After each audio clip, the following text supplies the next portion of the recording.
Story time audio ബുക്സിലേക്ക് എല്ലാവർക്കും സ്വാഗതം.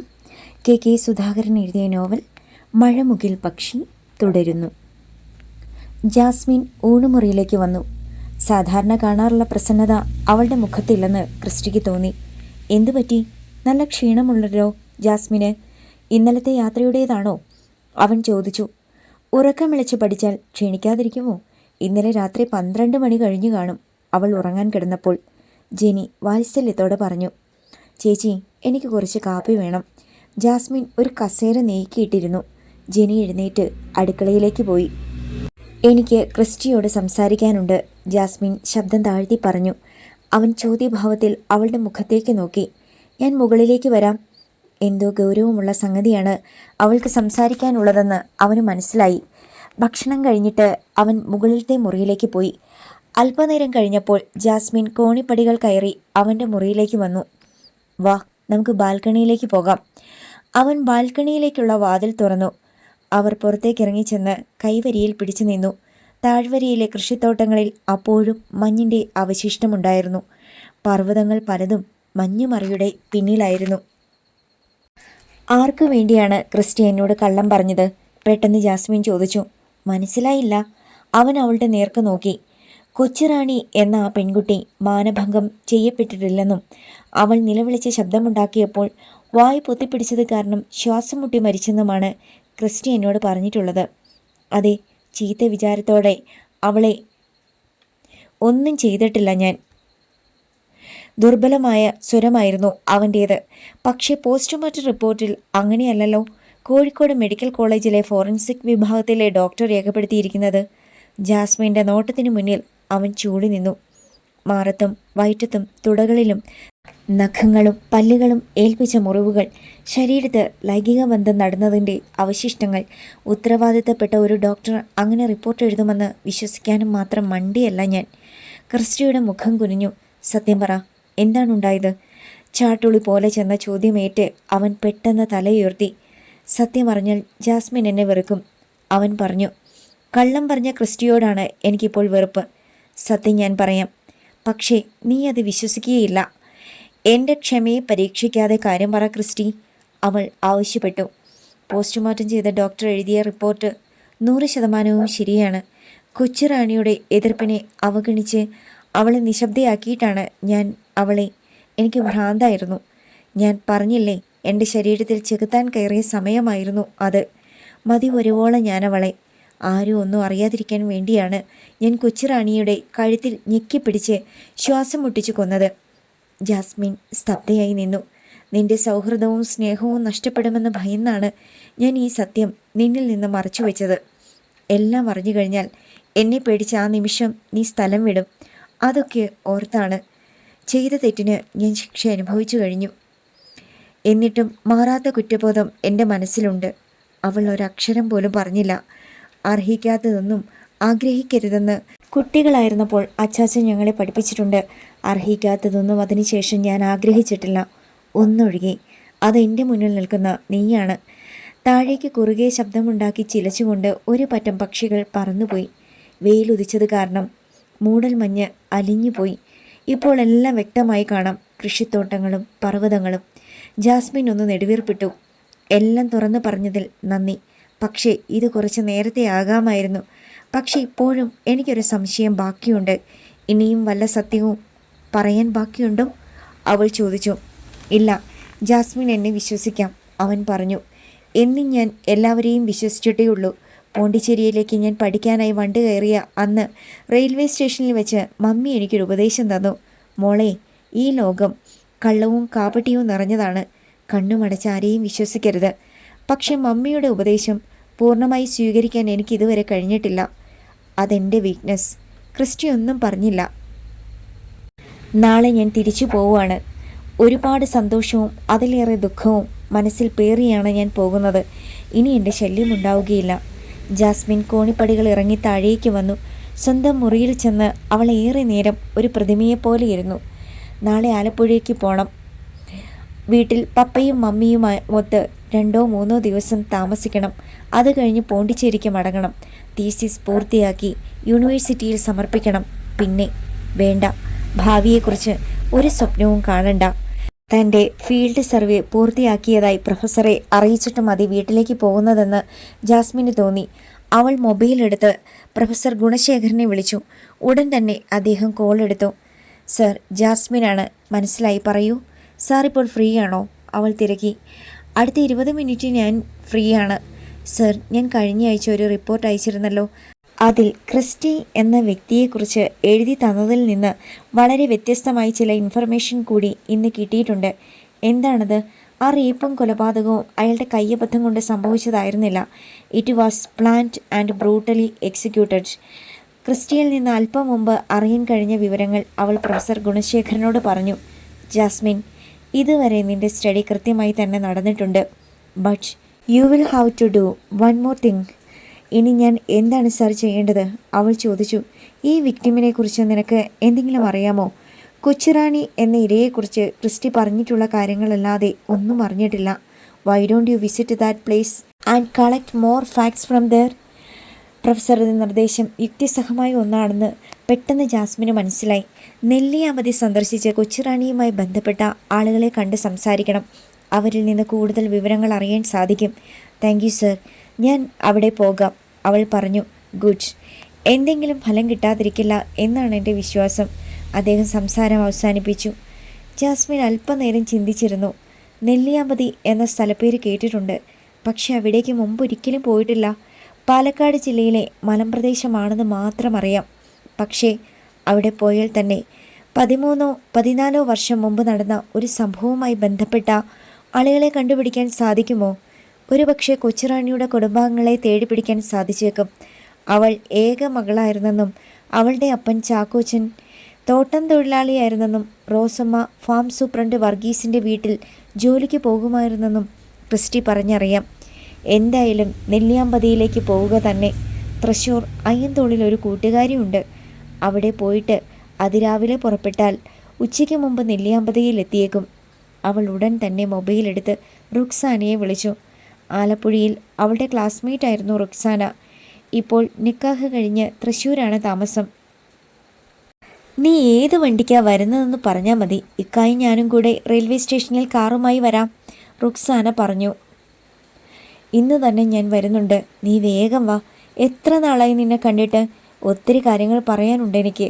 ഞാൻ വരുമ്പോൾ ചിലപ്പോൾ രാത്രിയാകും. നോ പ്രോബ്ലം, ഏത് പാതിരാത്രിയാണെങ്കിലും ഞങ്ങൾ വന്ന് നിന്നെ പിക്കപ്പ് ചെയ്തോളാം. ഇക്കയുടെ ഉമ്മയും ബാപ്പയും ഉണ്ട് ഇവിടെ. നല്ല സ്നേഹമുള്ളവരാ അവർ.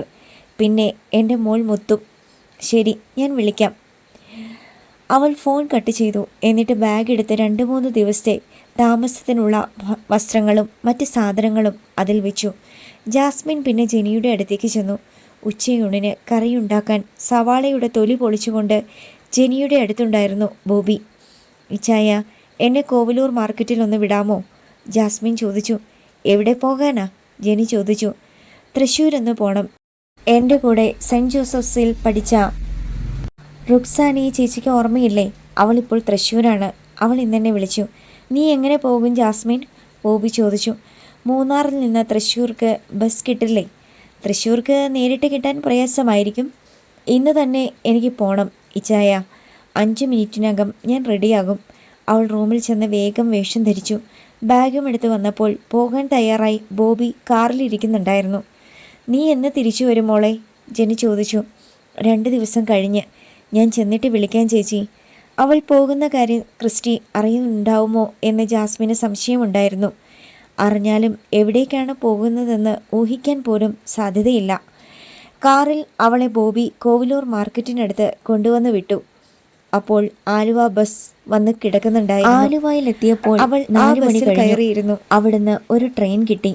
6:30 തൃശ്ശൂർ റെയിൽവേ സ്റ്റേഷനിലെത്തിയപ്പോൾ റുക്സാനയും ഇംതിയാസും റെയിൽവേ സ്റ്റേഷനിൽ അവളെ കാത്തു നിൽക്കുന്നുണ്ടായിരുന്നു. റുക്സാന അവളെ കെട്ടിപ്പിടിച്ചാണ് സ്വീകരിച്ചത്.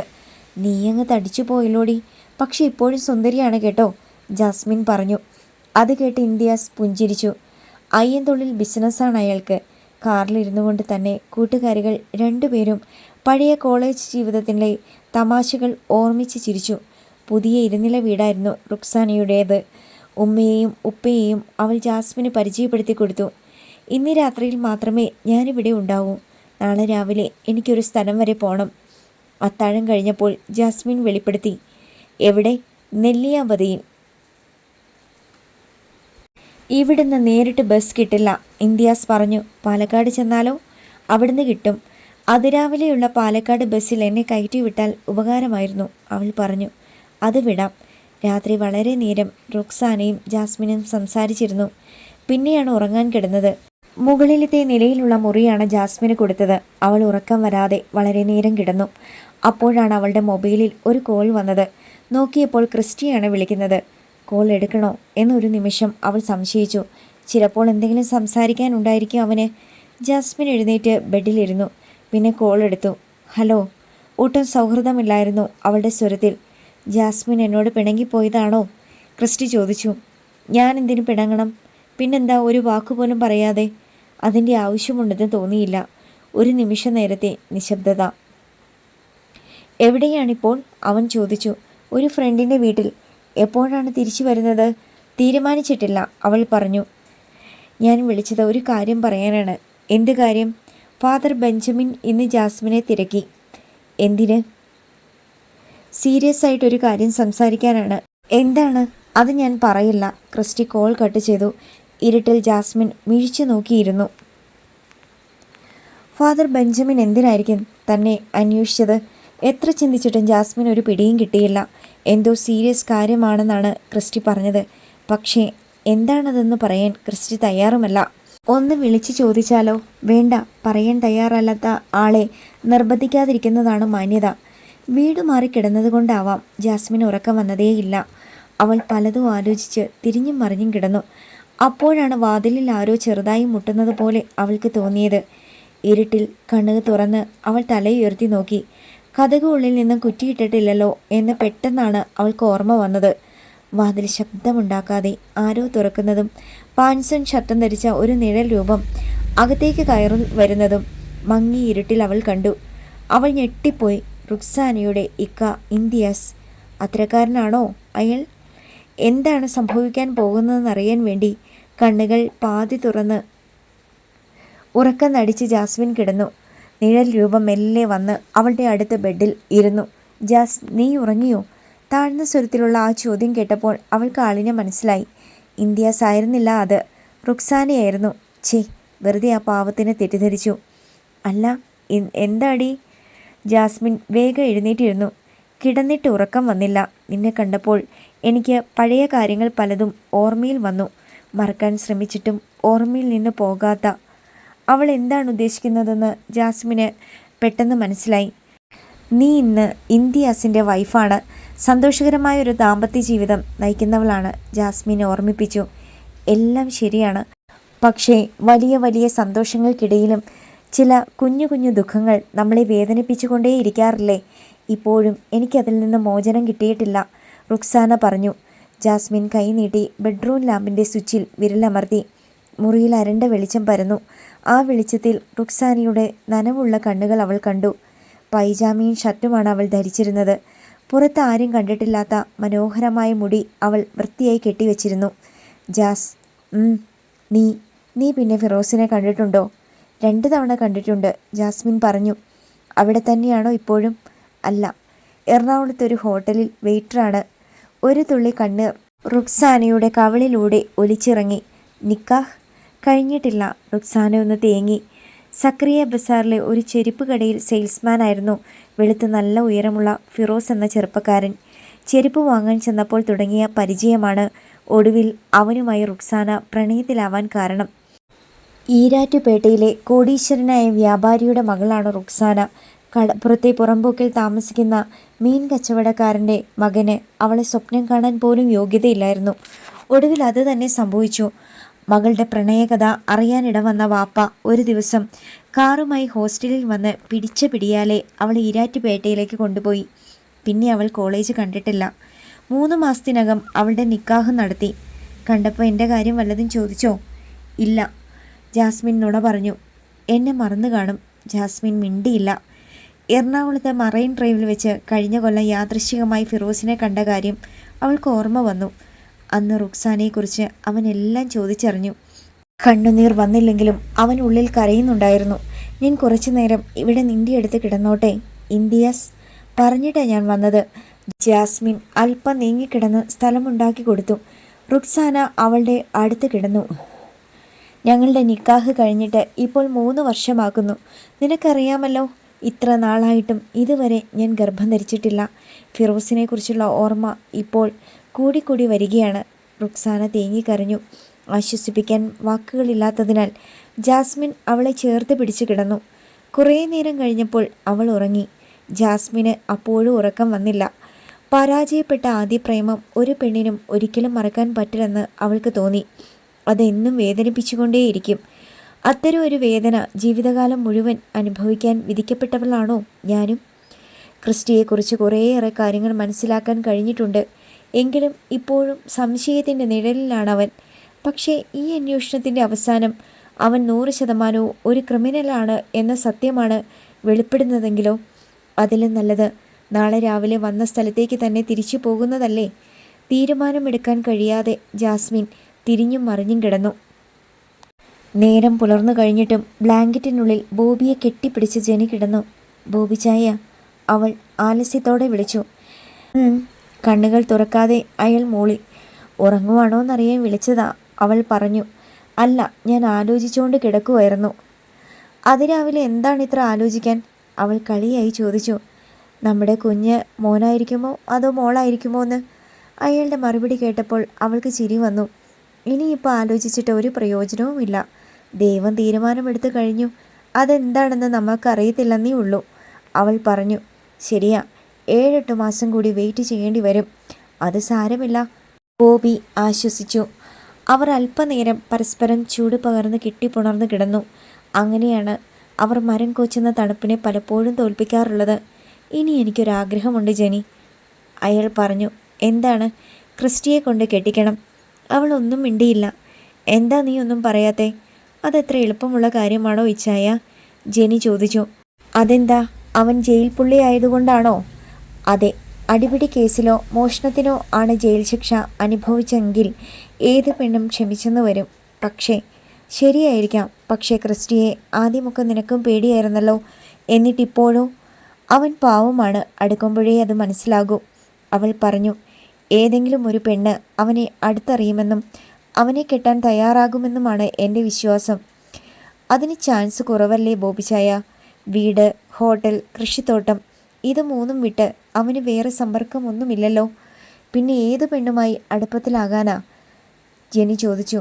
ജാസ്മിനുമായി അവൻ നല്ല കൂട്ടായിട്ടുണ്ടെന്ന് തോന്നുന്നു. അവർ വെറും ഫ്രണ്ട്സാണ്. അവൾ എൻ്റെ അനിയത്തിയല്ലയോ? ആ നിലയിലേ അവനെ അവൾ കാണൂ. തന്നെയുമല്ല, അവൾക്ക് വലിയ സ്വപ്നങ്ങളുണ്ട്. University, research, teaching. ഞാൻ വേറൊന്നും ഉദ്ദേശിച്ചല്ല പറഞ്ഞത്, ബോബി പെട്ടെന്ന് തിരുത്തി. ഞാനും വേറൊന്നും ഉദ്ദേശിച്ചല്ല. ഇച്ചായ, പതിവ് പോലെ 6 മണിയായപ്പോൾ ജെനി എഴുന്നേറ്റ് കാപ്പി ഉണ്ടാക്കി. അത് കുടിച്ചിട്ട് ബോബി കിടന്ന് വീണ്ടും ഉറങ്ങി. പിന്നെ ബ്രേക്ക്ഫാസ്റ്റ് കഴിക്കാൻ സമയമായപ്പോഴാണ് എഴുന്നേറ്റത്. ഇപ്പോഴെന്താ പഴയതുപോലെ സർക്കിട്ടൊന്നുമില്ലല്ലോ? ഒന്നിച്ചിരുന്ന് പ്രാതൽ കഴിക്കുമ്പോൾ ജെനി വെറുതെ ചോദിച്ചു. വീട്ടിലിരുന്നാൽ സന്തോഷം കിട്ടാതെ വരുമ്പോഴാണ് ആണുങ്ങൾ പുറത്തു പോയി ചുറ്റിയടിക്കുന്നത്. അവൾ ചിരിച്ചു. പക്ഷെ പെണ്ണുങ്ങൾ അങ്ങനെ പോകാറില്ലല്ലോ. അതാണ് ആണുങ്ങളും പെണ്ണുങ്ങളും തമ്മിലുള്ള വ്യത്യാസം. രണ്ടുപേരും ചിരിച്ചു. ബോബി പത്രം വായിച്ചു കൊണ്ടിരുന്നപ്പോഴാണ് ഡ്യൂട്ടി കഴിഞ്ഞ് ഹെവൻ വാലി ഹോട്ടലിൽ നിന്ന് ക്രിസ്റ്റി വന്നത്. നിനക്ക് ഡേ ഡ്യൂട്ടി കിട്ടത്തില്ലയോ ക്രിസ്റ്റി? കിട്ടും. ഈ മാസം മുതൽ ഞാൻ ആഴ്ചയിൽ 2 ദിവസമേ നൈറ്റ് ഡ്യൂട്ടി എടുക്കൂ ഇച്ചായ, അവൻ പറഞ്ഞു. അത് നന്നായി. ഉറക്കമൊഴിഞ്ഞ് വെറുതെ ആരോഗ്യം കളയണ്ട. അയാൾ വീണ്ടും പത്രവായനയിലേക്ക് മടങ്ങി. ക്രിസ്റ്റി നേരെ അടുക്കളയിലേക്ക് ചെന്നു. കുറച്ച് ബ്ലാക്ക് കോഫി വേണം ചേച്ചി. ഞാൻ ഉണ്ടാക്കിക്കോളാം. ചേച്ചി ചെന്ന് റെസ്റ്റ് എടുക്ക്, അവൻ പറഞ്ഞു. ക്രിസ്റ്റിയുടെ മുഖത്ത് സാധാരണ കാണാറുള്ള പ്രസരിപ്പില്ലെന്ന് ജെനി ശ്രദ്ധിച്ചു. നീ ഇരിക്കെ, ഞാൻ കാപ്പി ഉണ്ടാക്കി തരാം. അവൻ കിച്ചൺ സ്റ്റൂളിലിരുന്നു. അവൾ കാപ്പി ഉണ്ടാക്കാൻ പാത്രത്തിൽ വെള്ളമെടുത്ത് സ്റ്റൗവിൽ വെച്ചു. ഇന്നലെ ഉറങ്ങിയില്ലേ? ഉറങ്ങി, അവൻ പറഞ്ഞു. എന്നിട്ട് മുഖം കണ്ടിട്ട് നല്ല ക്ഷീണമുണ്ടല്ലോ. രാവിലെ തണുപ്പത്ത് ബൈക്ക് ഓടിച്ച് വന്നിട്ടാ? ഓ പിന്നെ, എന്നും വരുന്നത് തണുപ്പത്ത് ബൈക്ക് ഓടിക്കാതെയാണോ? എന്തു പറ്റി ക്രിസ്റ്റി? കാര്യം പറ, അവൾ ആവശ്യപ്പെട്ടു. ഒന്നുമില്ല ചേച്ചി, പറയാൻ ബുദ്ധിമുട്ടുണ്ടെങ്കിൽ വേണ്ട, അവൾ പരിഭവം നടിച്ചു. ക്രിസ്റ്റി മിണ്ടിയില്ല. തിളച്ച വെള്ളത്തിൽ കാപ്പിപ്പൊടിയും ആവശ്യത്തിന് പഞ്ചസാരയും ഇട്ട് അവൾ പെട്ടെന്ന് കാപ്പി ഉണ്ടാക്കി അവന് കൊടുത്തു. ബോബി ചായൻ നിനക്ക് വേണ്ടി കല്യാണാലോചന നടത്താൻ പോവുക, അവൻ പെട്ടെന്ന് മുഖമുയർത്തി ജെനിയെ നോക്കി. ഏത് പെണ്ണിനെ? പെണ്ണിനെ കണ്ടുപിടിക്കണം.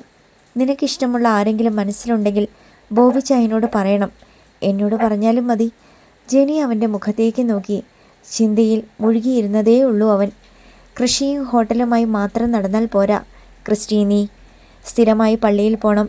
ഇവിടുത്തെ നാട്ടുകാരുമായി കൂടുതൽ അടുക്കണം. കല്യാണത്തിനും മരണത്തിനും മാമോദീസയ്ക്കുമൊക്കെ പങ്കെടുക്കണം. നമ്മുടെ നാട്ടിൽ നിന്ന് വന്ന് ഇവിടെ താമസമാക്കിയ ഒരുപാട് കുടുംബക്കാരുണ്ടിവിടെ. ജാസ്മിൻ എന്നാ തിരിച്ചു പോകുന്നേ? പെട്ടെന്ന് അവൻ ചോദിച്ചു. അവൾ ഒന്ന് പകച്ചു നോക്കി. 2 ദിവസത്തിനകം പോകുമെന്നാണ് പറഞ്ഞത്. എന്താ ക്രിസ്റ്റി? ഒന്നുമില്ല, വെറുതെ ചോദിച്ചതാ. കാപ്പിയും എടുത്ത് അവൻ അടുക്കളയിൽ നിന്നിറങ്ങി കോണിപ്പടി കയറി മുകളിലേക്ക് പോയി. ഒന്നും മനസ്സിലാകാതെ ജെനി നിന്നു. രാവിലെ ജാസ്മിൻ ഉണർന്നപ്പോൾ കിടക്കയിൽ റുക്സാന ഉണ്ടായിരുന്നില്ല. എപ്പോഴോ അവൾ എഴുന്നേറ്റ് ഇന്ത്യസിൻ്റെ അടുത്തേക്ക് പോയിരുന്നു. വാച്ചെടുത്ത് നോക്കിയപ്പോൾ മണി 6:30. 7 മണിക്കെങ്കിലും പുറപ്പെട്ടാലേ നെല്ലിയാമ്പതിയിൽ ചെന്ന് കാണേണ്ടവരെയൊക്കെ കണ്ടുപിടിച്ച് തിരിച്ച് സന്ധ്യയ്ക്ക് മുമ്പ് തൃശ്ശൂരിലെത്താൻ കഴിയൂ. അവൾ പല്ല് ബ്രഷ് ചെയ്ത് വേഗം വേഷം ധരിച്ച് പോകാൻ തയ്യാറായി. ഹാൻഡ് ബാഗിൽ പണമടങ്ങിയ പേഴ്സും മൊബൈൽ ഫോണും ചെറിയ ഡയറിയും പേനയും ഉണ്ടെന്ന് ഉറപ്പുവരുത്തി. കിച്ചണിൽ ചെന്നപ്പോൾ റുക്സാനയെ സഹായിച്ചുകൊണ്ട് ഇന്ത്യസ് അവിടെയുണ്ട്. ഗുഡ് മോർണിംഗ് ജാസ്മിൻ, ഇന്ത്യസ് പുഞ്ചിരിയോടെ പറഞ്ഞു. Good morning. കുക്കിംഗ് ഒക്കെ അറിയാമോ? അവൾ ചോദിച്ചു. ഏയ്, ഇവളാ മാസ്റ്റർ ഷെഫ്, ഞാൻ വെറും ഹെൽപ്പർ.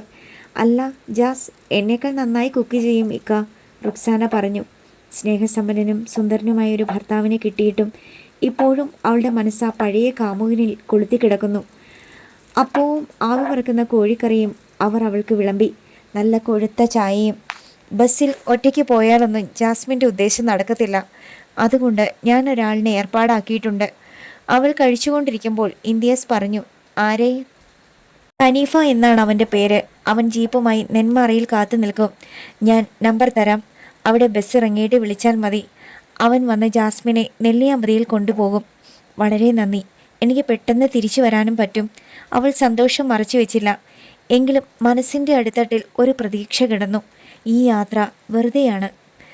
റാണി എന്ന കൊച്ചുറാണിയുടെ അപ്പൻ ചാക്കോച്ചനെയോ അമ്മ റോസമ്മയോ കണ്ടുപിടിക്കാനാവാതെ മടങ്ങേണ്ടി വരും. എങ്കിൽ കൂടുതലൊന്നും അറിയേണ്ടി വരില്ല. ക്രിസ്റ്റി പറഞ്ഞതെല്ലാം സത്യമെന്ന് വിശ്വസിക്കാൻ അത് സഹായിക്കുകയും ചെയ്യും. ഇന്ത്യസും റുക്സാനയും കൂടിയാണ് അവളെ തൃശ്ശൂർ ബസ് സ്റ്റാൻഡിൽ കൊണ്ടുചെന്ന് പാലക്കാടിന് വണ്ടി കയറ്റി വിട്ടത്. പാലക്കാട് നിന്ന് അവൾക്ക് പോത്തുണ്ടി ബസ് കിട്ടി. നെന്മാറയിലെത്തിയപ്പോൾ അവൾ അവിടെ ഇറങ്ങി മൊബൈൽ എടുത്ത് ഇന്ത്യസ് കുറിച്ചു കൊടുത്ത നമ്പറിൽ വിളിച്ചു. ഹലോ.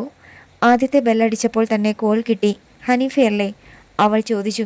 അതെ, ഞാൻ ജാസ്മിനാണ്. മനസ്സിലായി. ഇന്ത്യ സാറ് വിളിച്ചു പറഞ്ഞിട്ടുണ്ടായിരുന്നു. നേരെ നോക്കിയാൽ മതി, റോഡിൻ്റെ എതിർവശത്ത് ഞാനുണ്ട്. അവൾ മുഖമുയർത്തി നോക്കിയപ്പോൾ റോഡിൻ്റെ മറുവശത്ത് പാർക്ക് ചെയ്ത ജീപ്പിൻ്റെ അടുത്ത് നിന്നുകൊണ്ട് സംസാരിക്കുന്ന ചെറുപ്പക്കാരനെ അവൾ കണ്ടു. അയാൾ കൈ ഉയർത്തി കാണിച്ചു. അവിടെ നിന്നാൽ മതി, ഞാൻ അങ്ങോട്ട് വരാം, അയാൾ പറഞ്ഞു. ശരി. അവൾ ഫോൺ കട്ട് ചെയ്തു. ജീപ്പ് എടുത്ത് ഹനീഫ അവളുടെ അടുത്ത് കൊണ്ടുവന്ന് നിർത്തി. ബ്രൗൺ ഷർട്ടും വെള്ള പാൻസും ധരിച്ച വെളുത്തു മെലിഞ്ഞ ചെറുപ്പക്കാരനായിരുന്നു അയാൾ. വരയൻ മീശ, പ്രസന്നമായ മുഖം. കേറിക്കോ, അയാൾ ക്ഷണിച്ചു. ജാസ്മിൻ ഫ്രണ്ട് സീറ്റിലേക്ക് കയറിയിരുന്നു. പോകാം. നെല്ലിയാമ്പതിക്കല്ലേ? അതെ, ഇന്ത്യ സാർ പറഞ്ഞു. ഹനീഫ ജീപ്പ് മുന്നോട്ടെടുത്തു. ടൗണിലൂടെ അയാൾ വണ്ടി ഓടിക്കുന്ന രീതി കണ്ടപ്പോൾ വിദഗ്ധനായ ഒരു ഡ്രൈവറാണ് അയാളെന്ന് അവൾക്ക് മനസ്സിലായി. ടൗൺ വിട്ട് തിരക്ക് കുറഞ്ഞ റോഡിലേക്ക് കയറിയപ്പോൾ ഹനീഫ സംസാരിക്കാൻ തുടങ്ങി. അവളെക്കുറിച്ചാണ് അയാൾ ആദ്യം ചോദിച്ചത്. യഥാർത്ഥ ഉദ്ദേശം എന്താണെന്ന് വെളിപ്പെടുത്താതെയാണ് അവൾ മറുപടി പറഞ്ഞത്. അവിടെ ഓറഞ്ച് തോട്ടത്തിൽ പണിയെടുത്തിരുന്ന ചാക്കോച്ചൻ എന്ന ആളിനെ കാണണം. എൻ്റെ പപ്പയുടെ പഴയ പരിചയക്കാരനാ, അവൾ പറഞ്ഞു. എവിടെയായിരുന്നു അയാൾ താമസം? ക്വാർട്ടേഴ്സിലായിരുന്നു. ഹനീഫ പിന്നെ അയാളെക്കുറിച്ചാണ് സംസാരിച്ചത്. ബാല്യത്തിൽ അനുഭവിച്ച കഷ്ടപ്പാടുകൾ, ജോലി ചെയ്ത് കാശ് സ്വരൂപിച്ച് വെച്ച് ഓട്ടോറിക്ഷ വാങ്ങിയതും പിന്നെ ജീപ്പിൻ്റെ ഉടമയായതും. സമയം പോയതറിഞ്ഞില്ല. 8-10 ഹെയർപിൻ വളവുകൾ, തേയിലത്തോട്ടങ്ങൾ, കാപ്പിത്തോട്ടങ്ങൾ. ഒടുവിൽ ജീപ്പ് നെല്ലിയാമ്പതിയിലെത്തി. തൊഴിലാളികളുടെ യൂണിയൻ ഓഫീസുണ്ട് ഇവിടെ. അവിടെ കയറി ചോദിച്ചാൽ എളുപ്പമായിരിക്കും ചാക്കോച്ചനെ കണ്ടുപിടിക്കാൻ. ഹനീഫിൻ്റെ ബുദ്ധി കൊള്ളാമെന്ന് അവൾക്ക് തോന്നി.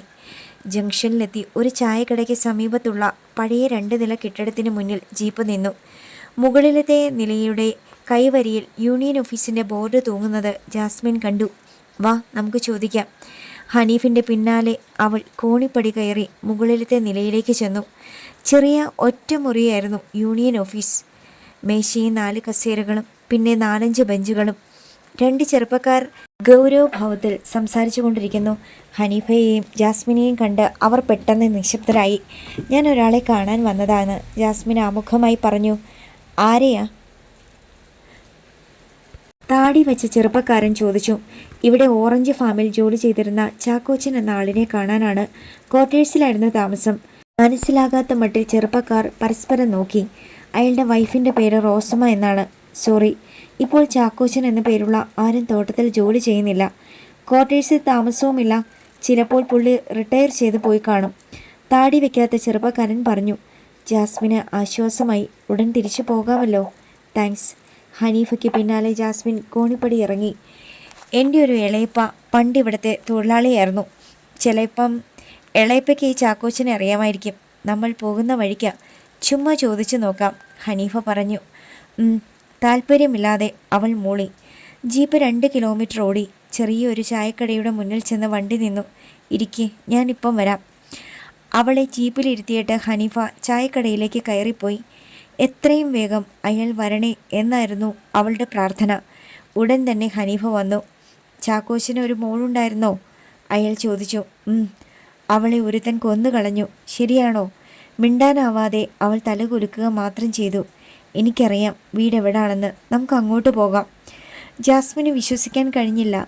കൊച്ചുറാണിയുടെ അപ്പനമ്മമാരെ കാണാൻ പോവുകയാണ്. അവർക്ക് പറയാനുള്ളത് കേൾക്കാൻ പോവുകയാണ്. ജീപ്പ് കുറേ ദൂരം ഓടി. എന്നിട്ട് കുന്നിൻ ചെരുവിൽ പണി കഴിപ്പിച്ച ഓടിട്ട വീടിൻ്റെ താഴെ ചെന്ന് നിന്നു. റോഡിൽ നിന്ന് പൊക്കത്തിലാണ് വീട്. വീട്ടിലേക്ക് ചെല്ലാൻ 10-20 പടികൾ കയറണം. ഹനീഫയുടെ പിന്നാലെ അവൾ പടികൾ കയറി ചെന്നു.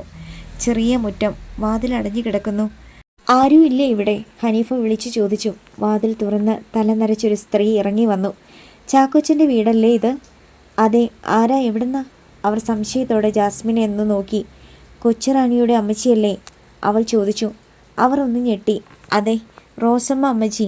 അതെ, മോൾക്ക് എന്നെ അറിയാമോ? ആശ്ചര്യത്തോടെ അവർ ചോദിച്ചു. 4ാം ക്ലാസ് വരെ ഞാൻ കൊച്ചുറാണിയുടെ സ്കൂളിലുണ്ടായിരുന്നു. പിന്നെ ഡാഡിക്ക് സ്ഥലം മാറ്റം കിട്ടിയപ്പോൾ കോഴിക്കോടിന് പോയി. അവളൊരു നുണ പറഞ്ഞു. റോസമ്മ അത് വിശ്വസിച്ചെന്ന് അവൾക്ക് തോന്നി. മോൾ കയറി വാ. അവൾ വീട്ടിലേക്ക് കയറി. ഹനീഫ ജീപ്പിനടുത്തേക്ക് പോയി. ചെറിയ സ്വീകരണ മുറി. 4-5 കസേരകൾ. മൂലയ്ക്ക് ഒരു TV. മുന്നിൽ ക്രൂശിതനായ ക്രിസ്തു. മോളിരിക്കെ. അവൾ കസേരയിലിരുന്നു. അകത്തെ മുറിയിൽ നിന്ന് അപ്പോൾ വയസ്സായ ഒരു പുരുഷൻ ഇറങ്ങി വന്നു. മുണ്ടും ഷർട്ടുമായിരുന്നു വേഷം. ഷർട്ടിന് മീതെ കമ്പിളി സ്വിറ്റർ ധരിച്ചിരുന്നു. അവളുടെ അപ്പനാ, റോസമ്മ പറഞ്ഞു. അവൾ മെല്ലെ തലകുലുക്കി. കൊച്ചുറാണിയുടെ കൂടെ പണ്ട് പഠിച്ച കൂട്ടുകാരിയാ. പേരെന്നതാ മോളെ? ജാൻസി, അവൾ പറഞ്ഞു. ചാക്കോച്ചൻ മെല്ലെ കസേരയിലിരുന്നു. ദുഃഖം തളം കെട്ടിയ നരച്ച കണ്ണുകൾ. മുഖത്ത് നിരാശയായി ചുളിവുകൾ. ഞാൻ പത്രത്തിൽ നിന്ന് എല്ലാം അന്നേ അറിഞ്ഞിരുന്ന അമ്മച്ചി. വലിയ സങ്കടമായിപ്പോയി. അവൾക്ക് ഇങ്ങനെയൊരു അന്ത്യം വന്നല്ലോ. ജാസ്മിൻ മെല്ലെ വിഷയത്തിലേക്ക് കടന്നു. ഞങ്ങളും ഒട്ടും വിചാരിച്ചതല്ല മോളെ ഇങ്ങനെയൊക്കെ സംഭവിക്കുമെന്ന്. കൂടെ കളിച്ചു നടന്ന പയ്യന്. എനിക്കും അവനെ വലിയ ഇഷ്ടമായിരുന്നു. പക്ഷെ അവൻ്റെ മനസ്സിലെ ചെകുത്താനുണ്ടായിരുന്നെന്ന് ആരറിഞ്ഞു? റോസമ്മയുടെ കണ്ണുകൾ നിറഞ്ഞു. അടുത്ത വീട്ടിലെ പയ്യനായിരുന്നോ? അവൾ ഒന്നും അറിയാത്ത മട്ടിൽ ചോദിച്ചു. സൂപ്രണ്ടിൻ്റെ ബന്ധത്തിലുള്ള കൊച്ചനായിരുന്നു. എല്ലാ കൊല്ലവും സ്കൂൾ അടയ്ക്കുമ്പം ഇവിടെ വരുമായിരുന്നു. അക്കൊല്ലം ക്രിസ്മസിൻ്റെ അവധിക്ക് വന്നപ്പോഴാ. ജാസ്മിൻ്റെ നെഞ്ചിടിപ്പ് ഉയർന്നു. ക്രിസ്റ്റി എന്നായിരുന്നു അവൻ്റെ പേര്. ജീവപര്യന്തമാ കിട്ടിയത്. അവൻ എൻ്റെ കൊച്ചിനെ കൊല്ലാതെ കൊന്നിട്ട് ഒടുക്കം ശ്വാസം മുട്ടിച്ച്. ചാക്കോച്ചൻ ഒന്നും മിണ്ടാതെ എഴുന്നേറ്റ് പുറത്തേക്ക് ഇറങ്ങിപ്പോയി. ഇതൊക്കെ കേൾക്കാൻ വയ്യാഞ്ഞിട്ട് എഴുന്നേറ്റ് പോയതാ. ഓർക്കുമ്പം ഇപ്പോഴും സങ്കടമാ. രാത്രിയിൽ ഉറങ്ങാതെ കിടന്ന് കരയും. മിണ്ടാനാവാതെ ജാസ്മിൻ ഇരുന്നു. കേട്ടത് മതി, ഇനി പോകാം. അവൻ അങ്ങനെ ചെയ്യുമെന്ന് ഞാൻ പോലും വിശ്വസിക്കത്തില്ലായിരുന്നു. അത്ര നല്ല പയ്യനായിരുന്നു ക്രിസ്റ്റി. പക്ഷേ കത്രീന എന്നൊരു തോട്ടം ജോലിക്കാരി മോളുടെ കരച്ചിൽ കേട്ട് കുളക്കടവിൽ ചെന്ന് നോക്കിയപ്പോൾ അവൻ്റെ കയ്യിൽ കിടന്ന് പിടയുമായിരുന്നു കൊച്ചുറാണി. കത്രീന ചെന്ന ആൾക്കാരെ വിളിച്ചുകൊണ്ട് വന്നപ്പോഴേക്ക് മോളുടെ ജീവൻ പോയി കഴിഞ്ഞിരുന്നു. കൂടുതൽ അറിയാൻ നിൽക്കാതെ ജാസ്മിൻ യാത്ര പറഞ്ഞ് ഇറങ്ങി. താഴെ റോഡിൽ ജീപ്പിനടുത്ത് ചാക്കോച്ചൻ നിൽപ്പുണ്ടായിരുന്നു. അവൾ പറഞ്ഞതെല്ലാം പച്ചക്കള്ളമാ മോളെ. നീയെങ്കിലും അത് വിശ്വസിക്കരുത്. ഇടറിയ സ്വരത്തിൽ അയാൾ പറഞ്ഞു. ജാസ്മിൻ ഞെട്ടലോടെ അയാളുടെ മുഖത്തേക്ക് നോക്കി. അടുത്ത ഭാഗം നാളെ.